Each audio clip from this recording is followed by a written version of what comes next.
सौराष्ट्रे सोमनाथं च श्रीशैले मल्लिकार्जुनम उज्जयिन्यां महाकालम ओंकारम अमलेश्वरम परल्यां वैद्यनाथं च डाकिन्यां भीमशंकरम सेतुबंधे तु रामेशम नागेशम दारुकावने वाराणस्या तु विश्वेश्वरं त्र्यंबकं गौतमी तटे हिमालये तु केदारम घुष्मेशं च शिवालये एतानि ज्योतिर्लिंगानि सायं प्रातः पठेन्नरः सप्तजन्म कृतं पापम स्मरणेन विनश्यति। ओम नमः शिवाय। भारत में कुल 12 ज्योतिर्लिंग हैं। उत्तराखंड में केदारनाथ, झारखंड में बाबा बैद्यनाथ, काशी में काशी विश्वनाथ, उज्जैन मध्य प्रदेश में महाकाल, इंदौर मध्य प्रदेश में ओंकारेश्वर, गुजरात में सोमनाथ, गुजरात में ही नागेश्वर, महाराष्ट्र में श्री त्र्यंबकेश्वर, भीमाशंकर, गृष्णेश्वर, हैदराबाद के समीप श्रीशैलम और दक्षिण में रामेश्वरम। कुल 12 जगह पे 12 जगह पे ज्योतिर्लिंग अवस्थित हैं। आज की यात्रा हम बाबा बैद्यनाथ धाम जो झारखंड में स्थित हैं उनके लिए करेंगे और हमारी यात्रा शुरुआत होगी दरभंगा से। दरभंगा से देवघर की कुल दूरी 270 किलोमीटर है जो हम अपने कार से तय करेंगे। हम लोग दरभंगा से विदा हुए करीब 8 बजे और समस्तीपुर वाले रास्ते में चलते हुए हम पहुंच गए मुक्तापुर रेलवे स्टेशन फाटक। इस गुमती पे बहुत ही जाम लगती है और यदि ट्रेन आ गई तो फिर यहाँ पे आपको कभी कभी आधे घंटे से 45 मिनट तक भी रुकना पड़ सकता है। तो सबसे अच्छा रहेगा कि हम लोग यदि सुबह जल्दी निकल पाएँ। हम लोग थोड़ा लेट निकले 8 बजे। यदि हम लोग 7 बजे के आसपास या 6 बजे तक निकल जाएं तो फिर यहाँ पे जाम की संभावना कम चांस है। बाबा धाम जाने के लिए लोग 2 जगह से गंगा जल उठाते हैं, एक सुल्तानगंज और दूसरा सिमरिया। तो आज के हमारे जर्नी में हम लोग सिमरिया रुकेंगे और सिमरिया से बाबा धाम के लिए हम लोग गंगा जल भरेंगे, गंगा स्नान भी करेंगे और वहाँ से फिर हमारी जर्नी आगे फिर बाबा धाम के लिए हम लोग करेंगे। रोड हम लोगों को पूरे रास्ते में बहुत ही अच्छा मिला। 90% रोड बहुत अच्छा कंडीशन में है और कहीं कहीं पे 10% रोड ख़राब है जहाँ पर कि हमें थोड़ा धीरे चलना पड़ता है और गड्ढे से बचाव करना पड़ता है। तो इस तरह से हम लोग फिर सिमरिया स्थान पहुँच गए और सिमरिया स्थान पहुँचते ही फिर माँ गंगे के दर्शन की अभिलाषा हमारे मन में आ गई। और यहाँ पर एक चीज़ मुझे जो खटकी वो थी यहाँ की पार्किंग। यहाँ पे पार्किंग के लिए 150 रुपये आपको देने होते हैं और उसके बाद फिर आप अपनी गाड़ी को लेके जाके पार्क कर सकते हैं और फिर पार्किंग के बाद फिर आप जाके गंगा स्नान आप कर सकते हैं। तो यहाँ से हम फिर चल दिए पार्किंग की ओर। पार्किंग घाट के बहुत ही समीप बनी हुई है। आप एकदम घाट के नज़दीक तक जा सकते हैं अपने कार को लेकर के। ये बहुत ही अच्छा है। तो अपने कार से हम लोग घाट के एकदम बिल्कुल समीप चले गए और यहाँ से दायां मुड़ के फिर हम लोग आगे जा कर के कार को पार्क करके फिर हम लोग माँ गंगा स्नान के लिए निकल पड़े। सिमरिया घाट को बहुत ही पवित्र माना गया है और यहाँ पे आप देख सकते हैं कि जो पुल है वो 2 भाग में है। ऊपर वाले भाग में बस जाती है और नीचे वाले में ट्रेन चलती है। दुकान आपको दोनों तरफ मिल जाएंगे। यदि आपको कुछ खरीदना हो प्रसाद वगैरह तो यहाँ पे आप ले सकते हैं। यहाँ घाट पे ही एक सनातन भारती की एक मंदिर भी है, यहाँ पे आप दर्शन भी कर सकते हैं। और अब हम लोग घाट की तरफ विदा हो चुके हैं। गंगा का जल बहुत ही पवित्र और निर्मल माना जाता है और गंगा जल हर एक पूजा में इसका हम लोग प्रयोग करते हैं। हर हर गंगे नमामि गंगे। यहाँ पे आप पीछे में आप पुल देख सकते हैं, सिमरिया पुल, और ये घाट है। यहाँ फिर हम लोग स्नान उपरांत जो पात्र लेके गए थे उस पात्र में हम लोगों ने गंगा जल भरा, माँ गंगे को प्रणाम किया और हमने पूजा के लिए भी गंगा जल पात्र में हमने भर लिया।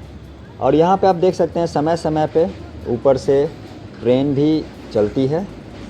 और ये ट्रेन सिमरिया जंक्शन से पुल के उस तरफ, उसको हाथीदह जंक्शन बोलते हैं, होते हुए फिर आगे की जर्नी तय करती है। इसी रास्ते से पटना भी जा सकते हैं, एक तरफ पटना, दूसरी तरफ हाथीदह। यहाँ से फिर हम लोग स्नान उपरांत हम लोग निकल पड़े बाबा धाम के लिए। सिमरिया हम लोग पहुँचे करीब करीब 11:30, मतलब हम लोग करीब करीब 3.5 घंटे का समय लगा दरभंगा से।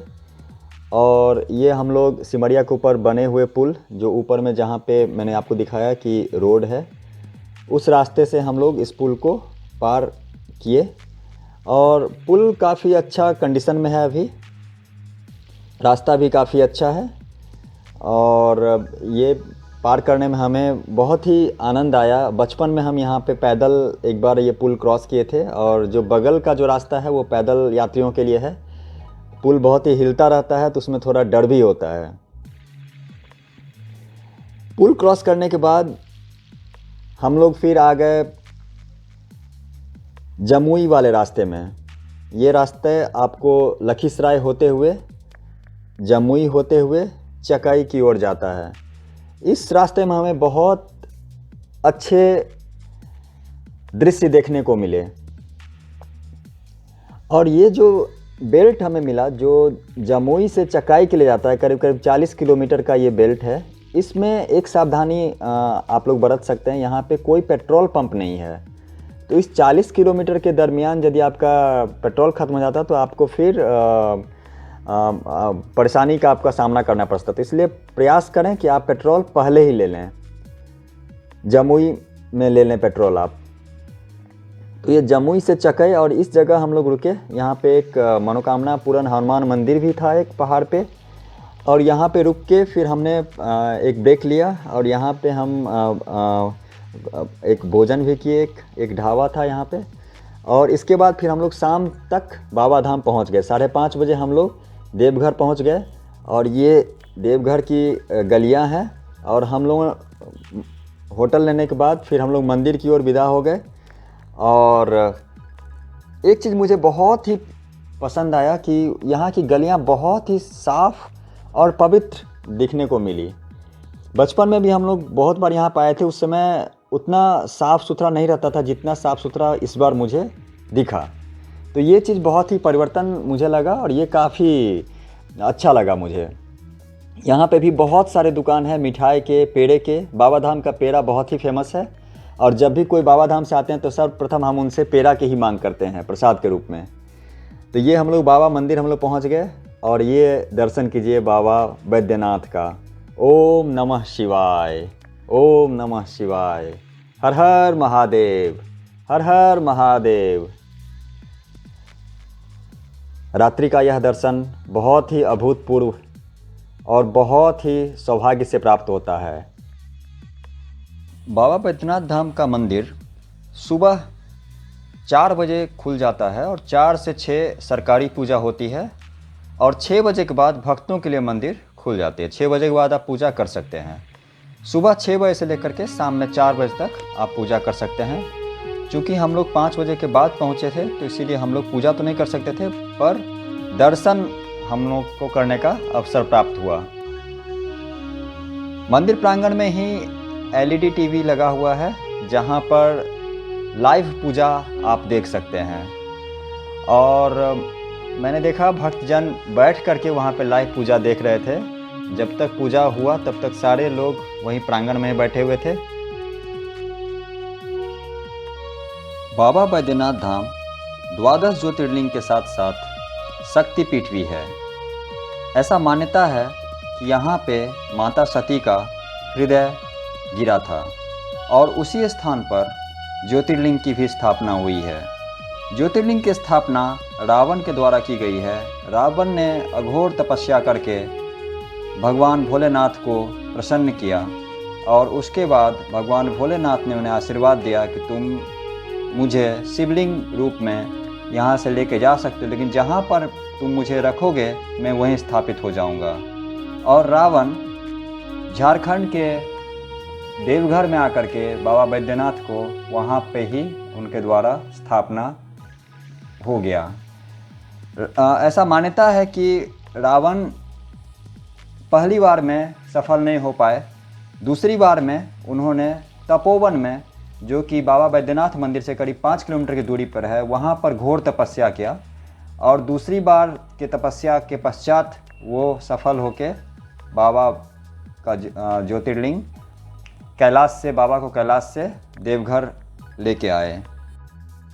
बैद्यनाथ धाम में मंदिर परिसर के अंदर करीब करीब 25 मंदिर है, जिसमें मुख्य मंदिर माँ पार्वती मंदिर है, महाकाल भैरव मंदिर, हमारे पंडा जी इसी मंदिर पर रहते हैं, और ये जो सामने आपको दिख रहा है ये मुख्य मंदिर प्रवेश के लिए यहाँ से ही लाइन लगती है और इसी लाइन में आप मुख्य मंदिर प्रवेश पा सकते हैं। हम लोगों ने मंदिर प्रांगण का त्रिपेक्षण किया और हर एक मंदिर में दर्शन किए। इस जगह का एक अपना ही ऊर्जा है।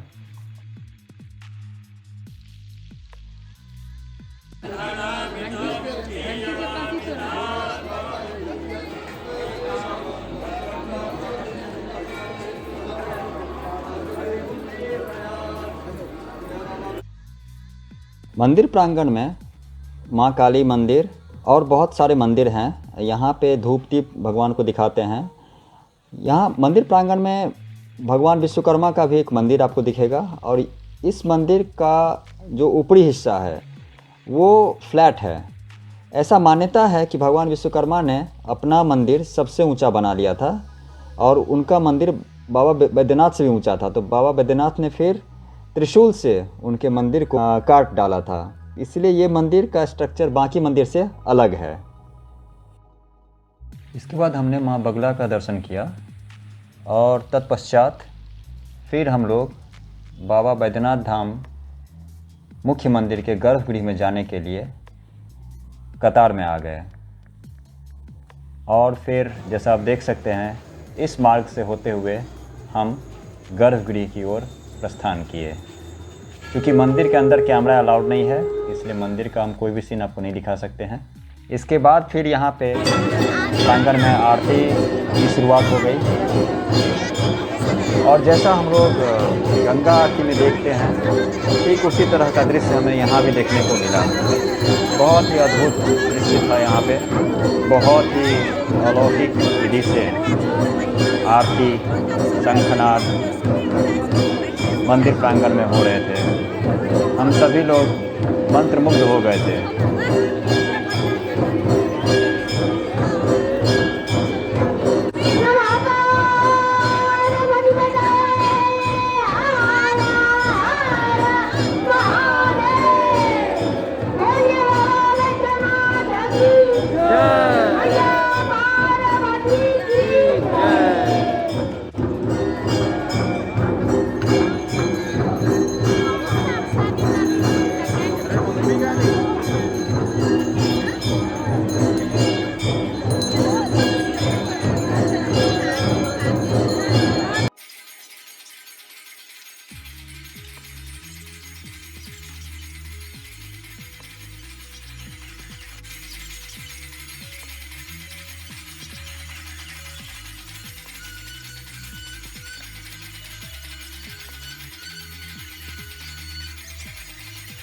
आरती की पूरी प्रक्रिया माँ पार्वती मंदिर से हो रही थी।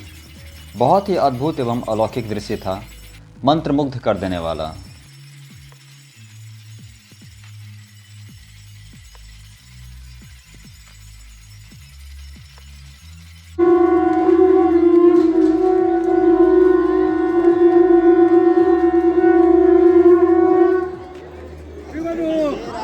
हर हर महादेव। आरती के पश्चात हम लोग मैया पार्वती के मंदिर में दर्शन हेतु गए। यहाँ पर मैया पार्वती दो स्वरूप में स्थित हैं, माँ त्रिपुर सुंदरी एवं माँ दुर्गा। यह रहस्य हमें वहाँ के पंडा जी श्री व्यासदेव जी ने बताया।